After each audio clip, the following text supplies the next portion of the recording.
I thought that because I was a nice, thoughtful person, that my stepkids would just instantly accept me. But certain things would happen. For example, sometimes my stepson would dress up in armor and challenge me with a sword and ask me to leave the house. Sometimes my stepdaughter would come downstairs and just not participate in conversation, and that felt rejecting. I didn't recognize at the time that some of these behaviors meant that my kids were grieving. After a certain amount of time of feeling like a family outsider, I realized that I needed help. In my search for a dedicated resource on step-parenting grieving children, I couldn't find anything that layered the two topics of step-parenting and grieving together. That was the turning point. That's when I decided that I could write the book that I wished I'd had when I was raising my grieving children.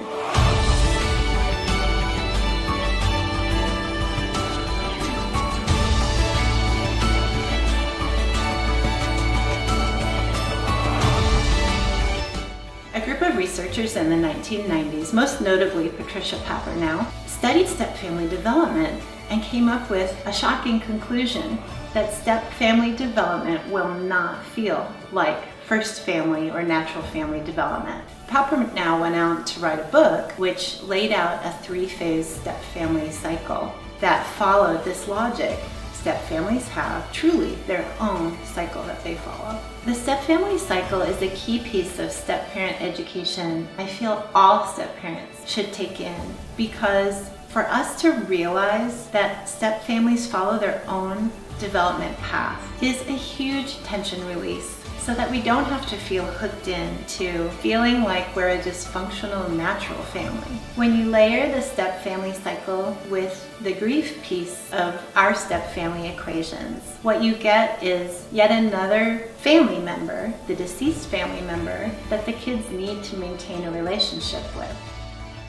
Step-parenting after a death runs into a few distinctive family dynamics. First, the kids really need a way to continue to connect with that lost parent. If they don't have that, part of the family is missing for them. Second, it's so tempting for us step-parents to jump into that gender gap that's created by a loss. However, that temptation often has us disregarding including the lost parent as a family member. Lastly, the children who have lost parents really have a low degree of trust in any permanence in life anymore. They may be scared that the other parent's going to die or another loved one will disappear, and the step-parent is trying to bond with a child who just doesn't have the same trust that they had before.